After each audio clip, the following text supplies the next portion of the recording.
The best preparation for good work tomorrow is good work today. Hi, welcome to the press conference of Living in Bondage, Breaking Free. We're right here to catch a glimpse of what the movie is really all about. I'll be here to speak to all the cast and crew and also to know more about this movie as we wait for the unveil and the release on the 8th of November 2019. So come along with me, let's get informed. I am Akurede Ajibade and this is Legacy TV. Growing up, we always wanted more. You felt you're never really where you're meant to be.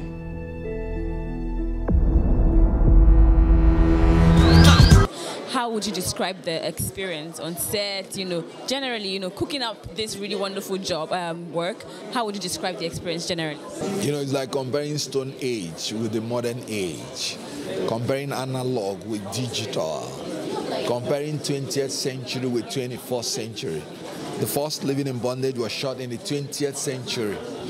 This is shot in the 21st century. Fantastic. The difference is clear. Living in Bondage coming back again. So it was, amidst the whole challenge, it was really interesting and fun to work with. Yeah. It was exciting. It was an honor. It was exciting to be part of this. And then seeing the story, because I'm thinking, okay, yeah, Living in Bondage, the sequel, the first one was great. What more can be done, to make it even better, And then I saw the script, I'm like, okay, this is great. This will work. Come on, we go. Look at this life. Do you want this life? And I can give it to you. Everything. I'm making you right now. 150 million, I swear to God. One to let go sit down over there. Let go sit down when I'm get over there. Like I said, and blast off. Let's do that stuff. Moving like I'm cool in the game. Doing the mainframe. When I'm doing my thing. Power. Everything. It's not free, my boy. Man, you stood pat, waiting on another cat. Ended up deflated like a look at this star boy on side. Mr. Richard. Yeah. Amazing party you have yourself.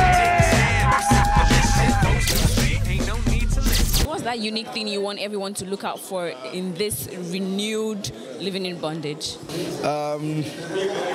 The stars. You have the big stars. You have everybody on this piece. The story is beautiful. It's first time that Ramsey is directing a movie. Double portion. Whatever you had in the first Living in Bondage, you're not going to have the double portion of it. Okay, so you should be looking out for really larger than life scenes, like really larger than life scenes. Key to the good life.